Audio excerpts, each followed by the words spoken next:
They tell me that I'm never. Halo semua, salam sejahtera Malaysia. Selamat datang ke channel Fels Lifestyle. Tuan-tuan, sebelum ini kita dikejutkan dengan keputusan Speaker Dewan tidak mengosongkan 6 ahli parlimen yang berpaling tada. Sebelum ini, mereka adalah MP daripada Bersatu yang dilusutkan keahlian. Namun antara yang lantang bercakap tentang perkara ini adalah Ketua Pemuda UMNO, Dr. Akmal Saleh. Namun adakah ini satu penerimaan ataupun hanya sekadar pandangan pribadi Dr. Akmal Saleh bahwa keputusan Speaker Dewan itu tidak relevan? Jadi saudara-saudara, adakah ini akan sedikit sebanyak menjejaskan hubungan UMNO dan kerajaan, khususnya parti PKR?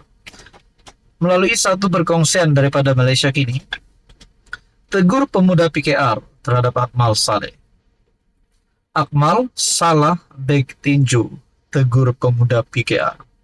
Nah, saudara-saudara, adakah di sini UMNO dan PKR dalam hubungan yang tidak baik, atau ini hanya hubungan di antara dua individu ini? Pemuda PKR menegur sekutu mereka daripada UMNO kerana mengkritik keputusan Speaker Dewan Rakyat dalam isu status kerusi anggota parlimen yang mengalihkan sokongan. Secara khusus, AMK menegur Ketua Pemuda UMNO, Dr. Muhammad Akmal Saleh, kerana menjadikan Speaker Johari Abdul sebagai beg tinju. Dengan hormat, selama ini beliau sudah salah pancing beg. Dengan Bersatu sebagai pancing beg yang sebenar dan bukannya Speaker Dewan Rakyat, kata pengarah komunikasi AMK Haziq Asfar. Persoalannya, adakah di sini benar apa yang dinyatakan oleh AMK Haziq Asfar ini? Adakah sepatutnya Akmal Saleh jadikan Bersatu sebagai beg tinju bukan Speaker Dewan? Ataupun mungkin Akmal Saleh sedikit sebanyak mempunyai perasaan untuk melindungi Bersatu? Kita pun tak tahulah.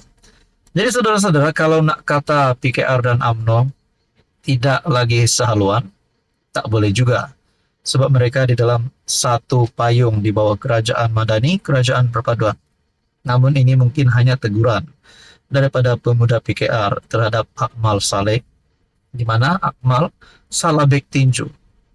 Nanti silap hari bulan, Akmal pula tiba-tiba menyertai Bersatu, ataupun mungkin UMNO ataupun Akmal sendiri tarik sokongan terhadap kerajaan. Kita pun tak tahulah kalau perkara ini akan berlaku. Jadi saudara-saudara, berkaitan dengan isu ini, apa komen Anda? Yang pasti satu lagi isu yang panas dan hangat. Sekian saja, teruskan bersama di dalam channel ini. Halo semua, salam sejahtera Malaysia, tuan-tuan dan bapaknya amat dihormati. Saudara-saudara, ada satu persoalan dan pertanyaan netizen berkaitan dengan siapa calon Perdana Menteri yang layak untuk gantikan Anwar. Ini kerana persediaan, manalah tahu tiba-tiba PHBN akan menang sekali lagi, ataupun PH akan menang sekali lagi, ataupun PN yang akan menang sekali lagi menjadi kerajaan.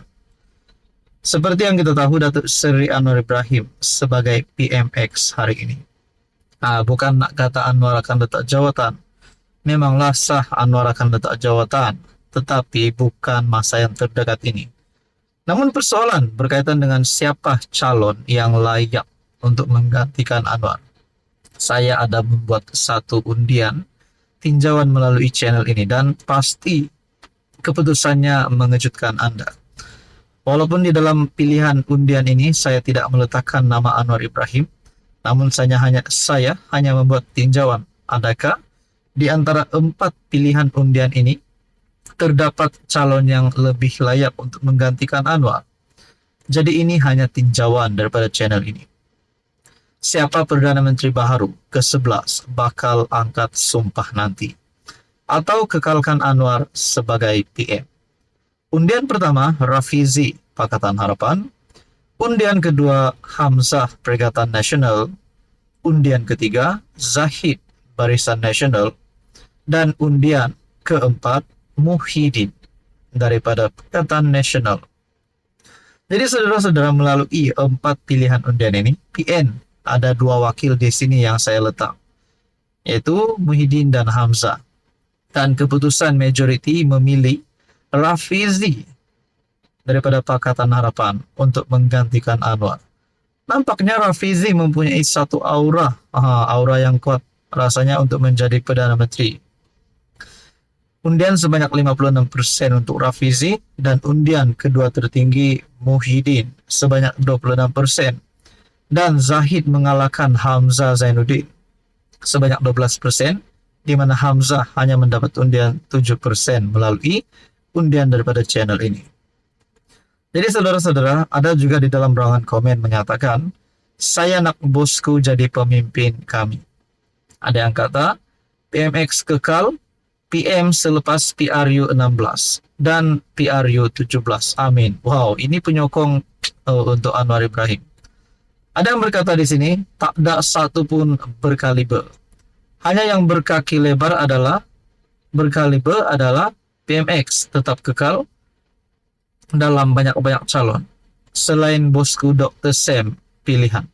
Jadi saudara-saudara, menurut Anda, adakah Anda mempunyai calon Perdana Menteri yang bakal menggantikan Anwar ataupun kekalkan saja PMX? Namun di sini kemenangan juga untuk Anwar karena beliau hari ini sebagai PM.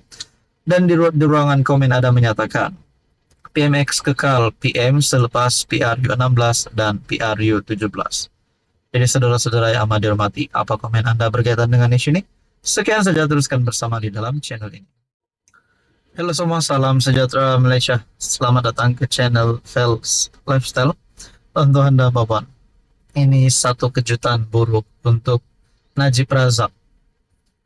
Seperti yang kita tahu, Najib sudah pasti berharap untuk dibebaskan, berharap untuk mendapat kelebihan-kelebihan seperti contohnya sebagai tahanan rumah. Dan sudah pasti penyokong-penyokong Najib mahu Najib dibebaskan. Mahu Najib dibebaskan hari ini, kalau boleh cepat-cepat dibebaskan. Namun saudara-saudara, ini satu pendedahan baru yang pasti membuat penyokong Najib menangis, yang pasti mengejutkan Najib sendiri melalui perkongsian daripada Harapan Daily. Nak tunjuk pertumbuhan ekonomi zaman dia bagus. Najib kantoi tipu data. Saudara-saudara, persoalan yang bermain di pikiran ramai orang. Kalaulah Najib terdedah lagi salah laku beliau yang lain, bukan saja berkaitan dengan case yang membuatkan beliau di penjara hari ini. Kalau ada lagi salah laku yang lain yang pernah dilakukan Najib, adakah beliau akan terus terperuk dalam penjara bertahun-tahun lagi? Menerusi perkongsian daripada Harapan Daily, paparan di akun X Datuk Seri Najib Tun Razak yang mahu menunjukkan cemerlangnya pertumbuhan ekonomi zaman pentadbiran bekas PM itu akhirnya kantoi dianggap memanipulasi data. Dalam masa sama, sindiran pun menghujani hantaran itu, termasuk memohon pertimbangan Najib untuk mengeluarkan data ketirisan wang negara angkara rasuah sewaktu era kerajaan diterajuinya untuk dibandingkan dengan zaman kerajaan Madani kini. Terdahulu, Najib mendakwa kadar pertumbuhan ekonomi ketika Putrajaya dikuasainya adalah lebih 5 kali ganda lagi tinggi berbanding tempo selepas pentadbiran beliau.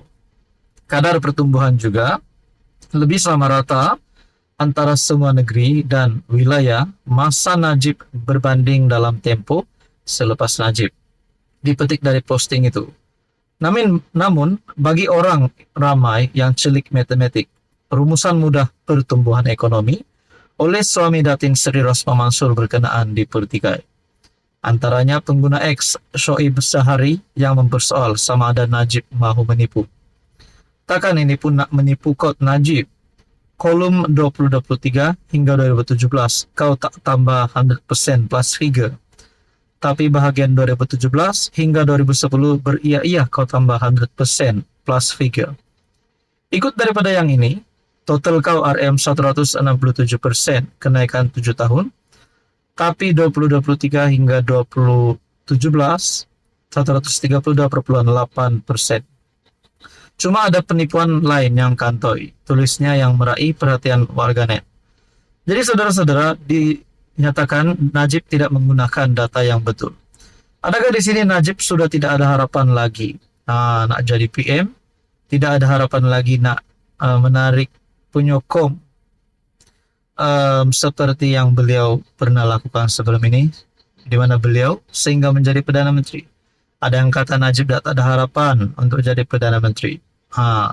Jadi saudara-saudara, berkaitan dengan ini, apa komen Anda? Sekian saja, teruskan bersama di dalam channel ini.